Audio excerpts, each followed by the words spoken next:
What's going on, y'all? This is Domenick Epps, the People's Agent with King Quality Real Estate Team, and we are live. We're live right now, going to conduct a training on how to write a purchase agreement, basically how to write an offer. Check this out on your listing. So this is when you are a dual agent, you're representing both sides of the deal, and you're about to prepare the contract for the buyer's side, and you're going to send it over to your seller. The good thing about this contract here is that I've already communicated with the seller, already presented the offer. The seller countered the offer, because when you are a dual agent, you have to remain neutral. All right, you cannot pick a side. You can't do more for one side. You just present the offer, you present the counter offer, and let the two make the decision of whatever they're going to do. Okay, so in this specific situation, the buyer client made an offer for $50,000 with 4% closing cost assistance. The seller came back with a counter for $55,000, and they will cover all closing cost assistance. And this is a 203K. This is a rehab loan. So this property, I'm going to show you all how long it's been on the market. It's been on the market for a while. We've been reducing it. And so my client accepted the offer, and now I'm about to write the contract. So I'm going to show you all pretty much what it is. It's about to go down.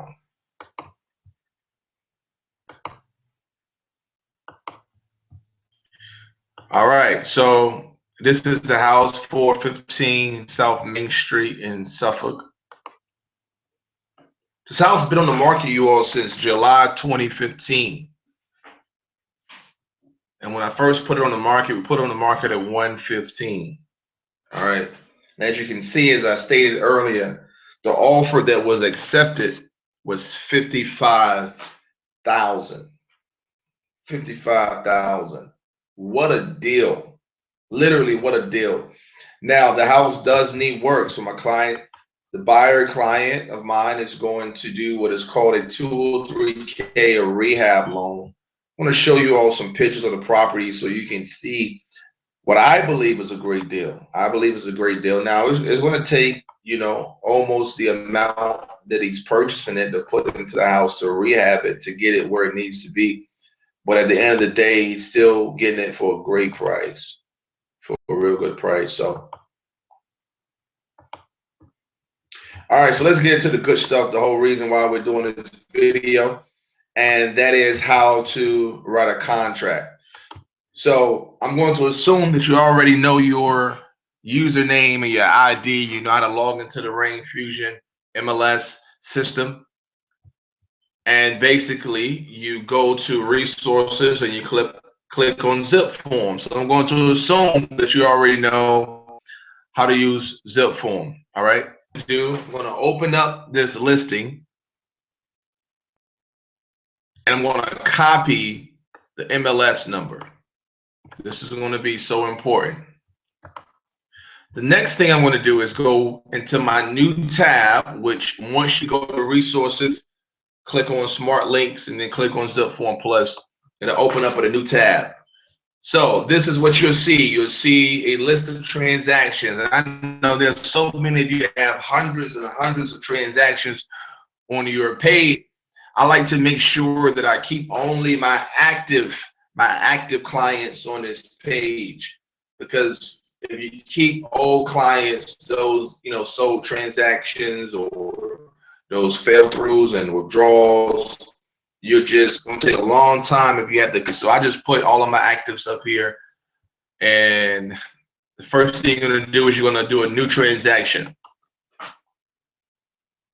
Now, one of the things that I teach my team members is this: whenever you're doing a new listing, you're writing a contract for a listing, always use the home address for the listing. Use the name of the buyer for a purchase agreement. So in this case, I'm representing both sides, but I'm preparing the purchase agreement. So I'm going to put in the name of buyer. Transaction type is going to be purchase. Property type going to be residential. Now make sure you check out my other video as I show you all how to create a template. The purpose of a template is because it eliminates you having to go in and put all the forms together. And so I have a template for, loan officers that I use. I have the information already in there. I have the title information already included.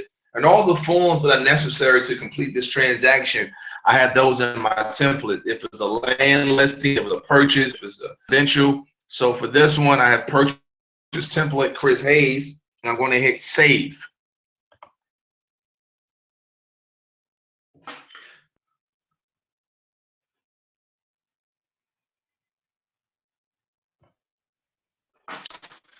All right, so all of my forms are already pulled up simply because of the fact that I have already created a template.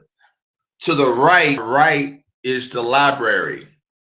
You click the down drop area, and then for here, we're going to click on rain. Now, whatever your MLS system is that you use, whatever forms you all use, feel free to use whatever forms you decide to use, whatever your brokerage, whatever you all use in your area. In the Hampton Roads area, we use the Rain Forms Real Estate Information Network. All right. So these are the forms to my left. These are the list of forms that I have. But there's one that I need to add, and that is disclosure of dual agency or dual representation. Because I am the dual agent representing both the buyer and the seller, we have to have this form filled out. So let me click this arrow to move that over. And you all see the list of forms that we have. The cover sheet is the form that I always want to begin with.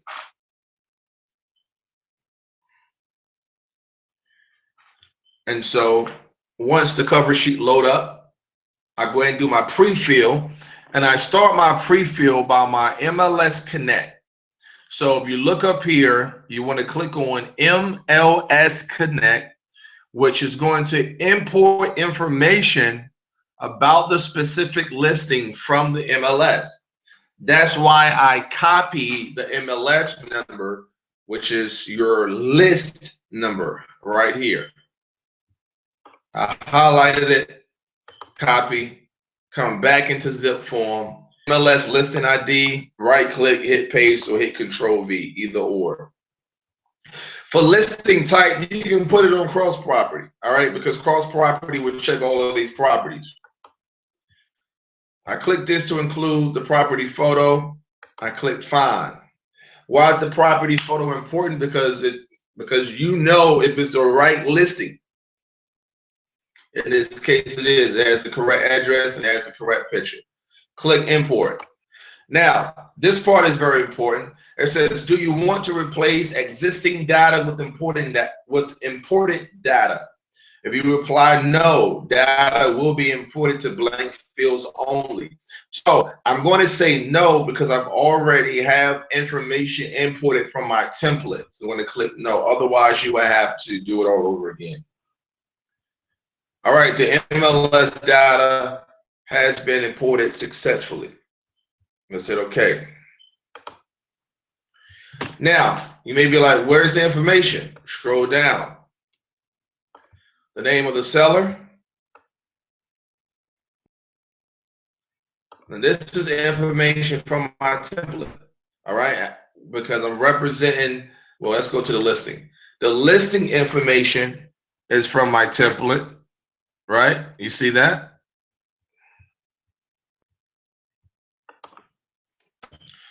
So now I just go ahead and put this in. Now I have the selling broker information, which is me representing the buyer side. So you can go back to your listing and you can see this information right here. Cool, right?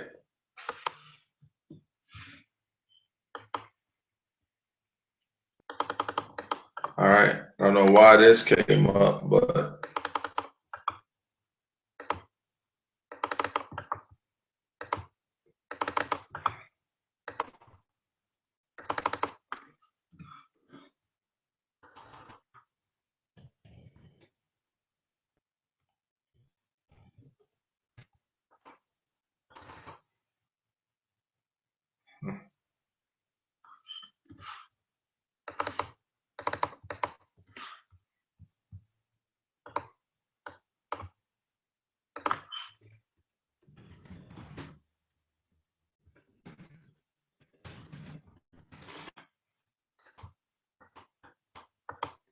now I'm going to go up to the buyer.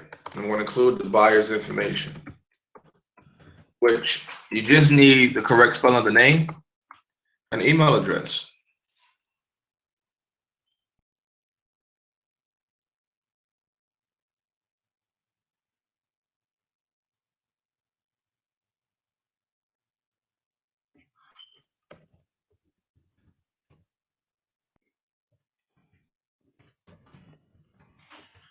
Now I'm going to go down to seller. I'm going to put the email address for the seller.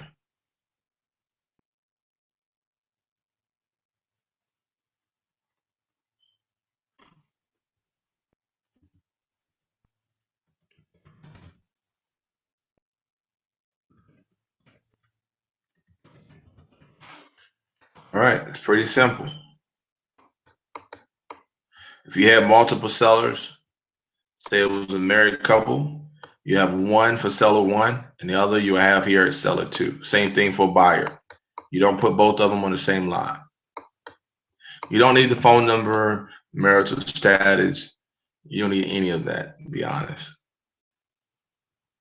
Property information, this is important. So for some reason, for city, town, village, state, always delete that. All right. Parcel ID number, don't really need that. Don't need the mortgage information. If it was a homeowners association, you will include that there. All right. Earnest money deposit, that's important. There is none for this specific case. So you may ask a question, what? Well, here's the thing. Earnest money deposit can be whatever they agree. If it's $500 earnest money deposit, $1,000, $100, no earnest money deposit. All right. The whole purpose of the earnest money deposit is to show the seller that you're serious about buying a home. All right. But it's not mandatory. That's important. Settlement date. Settlement date is important. This is the date that the closing will take place. So in this situation, we want to pick a date that's in the first week in June. We'll go with June the 2nd. All right. Now, purchase price. In this case, $55,000.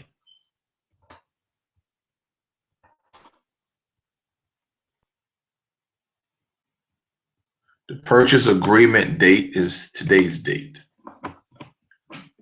I do expect to have this ratified tonight. All right, now who's going to hold the escrow? Home buyer marketing. All right, actually, we can do priority title. Boom.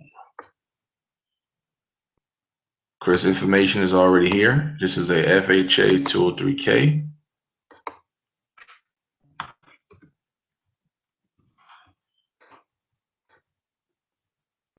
All right, also the information we don't need. We can click save.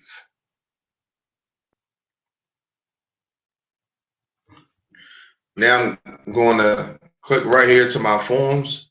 The next, now we can go down the line if you want. All right.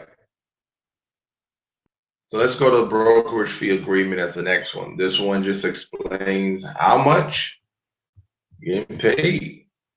Pretty simple. Name of the seller, name of the buyer, name of the listing firm, selling firm. This is how much the selling firm receives, 3%. Now here at the bottom, this part is so important. It is so important because if you are the listing agent, you do not want to miss this part here. So the total amount goes here, which is 6%. This part pretty much explains how much the other agents, let's say you're a listing agent and someone else is going to put in an offer on your listing, the amount will be 3% here. Now, if they put 5%, 4%, 10% in this box, and you don't get it changed, this contract gets ratified and you're just so excited that you got the offer, but you didn't get this number here changed, you're not going to get paid. You're going to lose money, you owe money, basically. I had that tried on me one time. I had an agent who sent me over something, I think they had like 5% in the box, and I caught it. I was like, hey, you got to change that. And they, made some excuse. Oh, I thought this was I forgot that it's, I don't know. But anyway, they had to change it. Whenever I have a listing, I make sure that I upload this agreement into the listing. All right, so that's key.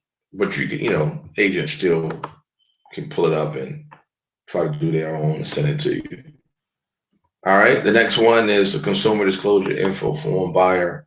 Now, I'm not going to go over all of these disclosures tonight, but pretty much all of this, will auto-populate for your client to make choose and signatures on the last page.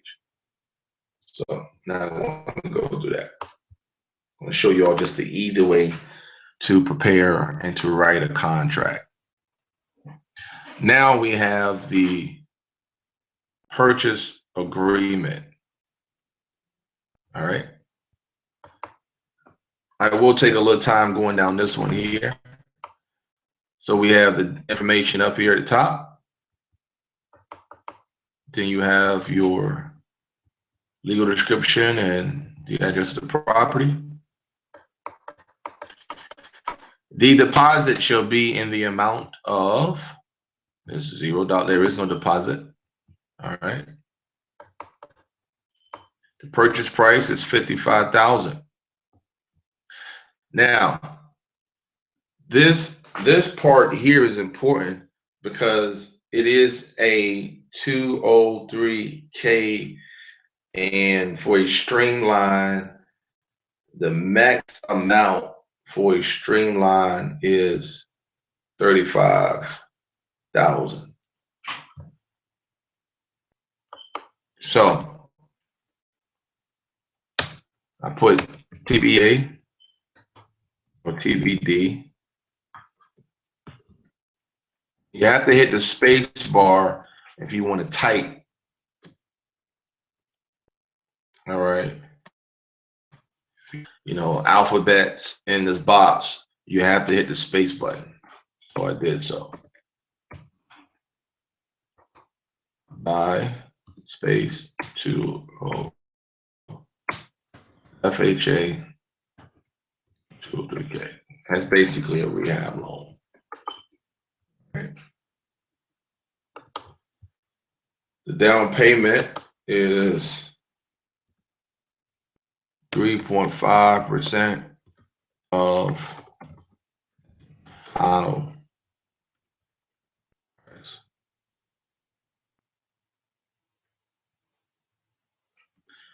Final loan amount. All right.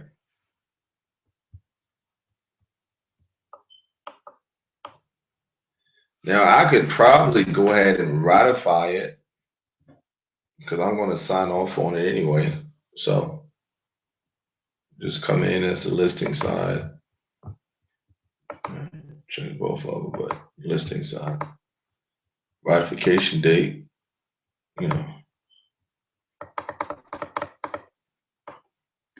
All right, settlement expenses. So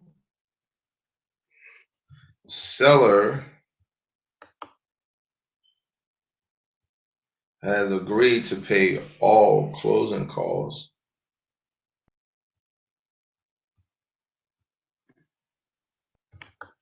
So we'll say 5%. 5.5% seller to pay 5% of purchase of. This is key. What is the 5.5% going to be on? Purchase price or the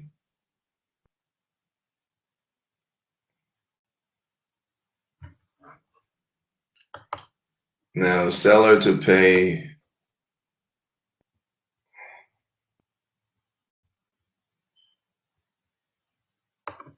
all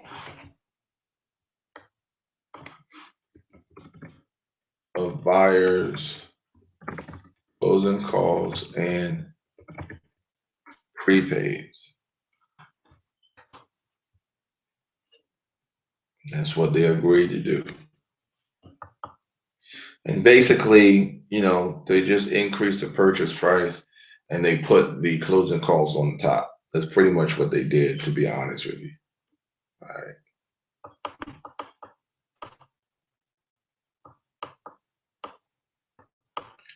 This is loan information.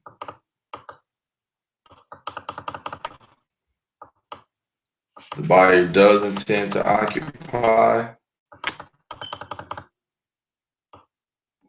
This property is not served on an on-site septic system. It is not. Settlement, we have June 2nd. It can be extended by 10 days.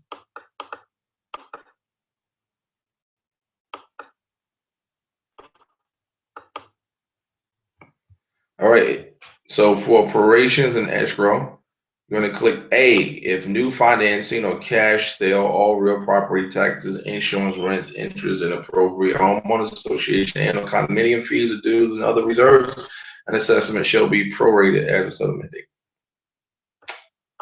All right, it's not VA. It is a HUD FHA financing.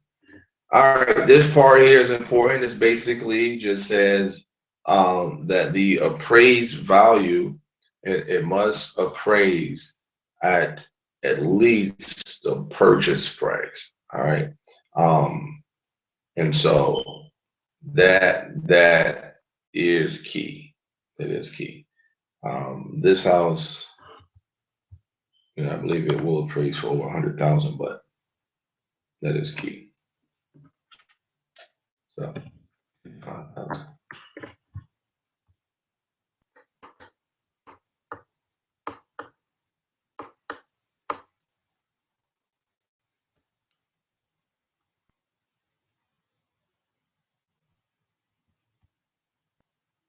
all right, the seller is not going to make any repairs. This house is being sold as is. All right.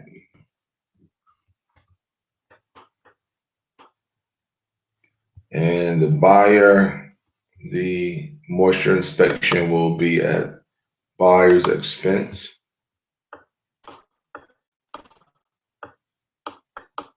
This is on city, on public water.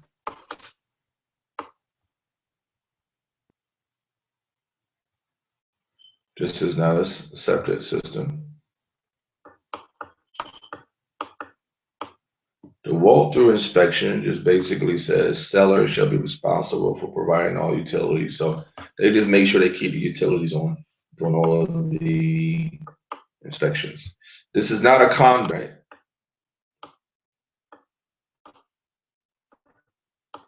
It's not a part of a property owners association. This is not a co-op that is subject to Virginia Real Estate Cooperative Act.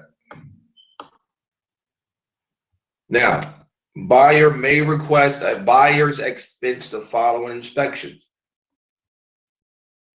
He desired to have a home inspection done, but his house does not have exterior insulation and finished systems. Doesn't have stucco. This property was built before 1978, but the client waives the risk assessment for lead-based paint. Now, there are some appliances in the home. Now you cannot ask for personal property, but the client does want the clothes dryer, the electric range. No, it wasn't those.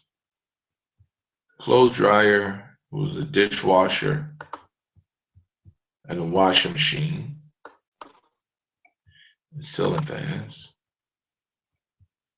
smoke detectors. Do want along with trash containers.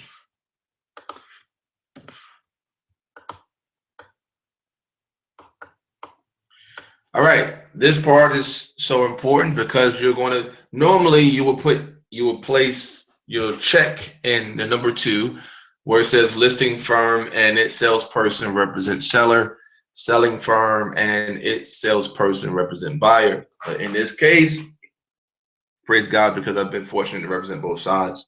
It is number 5, listing firm and its salesperson represent both buyer and seller.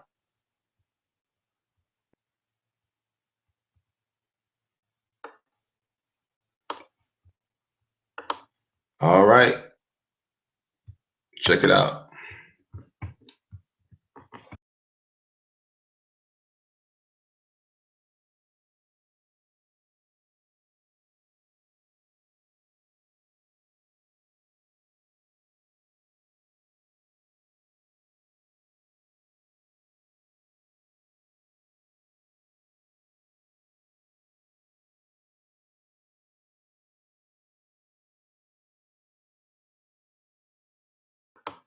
All right, let's keep it going.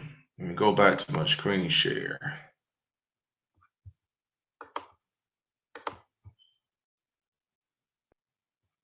All right, now, so we did 5 here, okay? And this part is important since buyer and seller have signed the disclosure of dual representation form attached. That's important, and we do have that attached here. Aircraft noise zone, accident potential zone disclosure. All right. And agency interest disclosure. If I have a party with a family member, right? Or, any member of the firm or whatever the case may be, then I would have to disclose that, but that is not the case. All right, this comes off.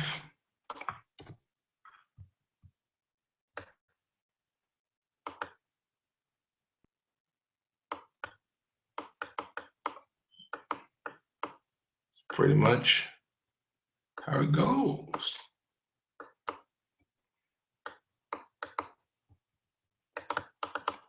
Now we have to include a license number. What did I just do? A license number of the contracts. All right, so I'm going to click save. That's the majority of what needs to be done is the purchase agreement. Now we go into these other forms. Don't worry about the walkthrough report. That's the last thing. But we do have what is called the PICA. You have the PICA, P-I-C-A, the Property Inspection Contingency Addendum. Then you have the PICRA, the Property Inspection Contingency Removal Addendum. All right. One just basically states the time period that all inspections need to be conducted. And the other one is just a time frame about after it's been conducted and you have the request for the repairs. But this house is being sold as is. So there is no repairs.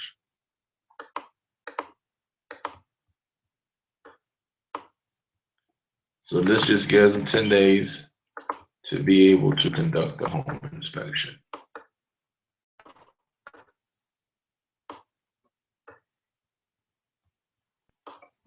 All right.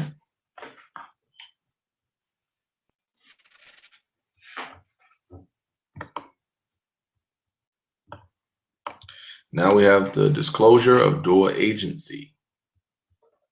So here it says property address, the undersigned do hereby acknowledge disclosure that the licensee, that's where the agent name goes,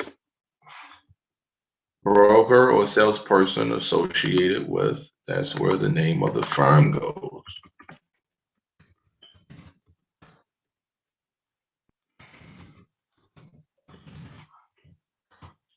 Represents more than one party in this residential real estate transaction as follows.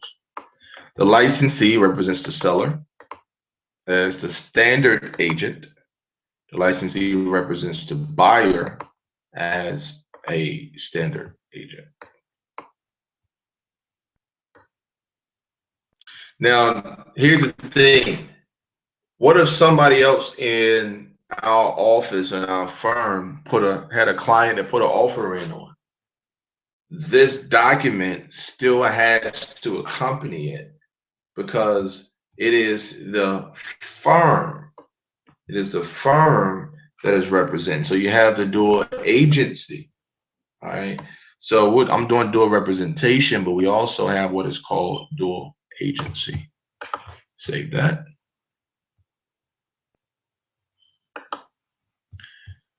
And that's pretty much it. The next thing, you go to e-sign, you're going to click on sign multiple forms. E-sign, sign multiple forms. You're going to name it. And then you click all the documents that is going to be signed. Actually, let me do it this way, in the order. And then you send them on over. And that's pretty much all that we have. That easy. Get the job done. Get it ratified. Boom. I'm Domenick Epps.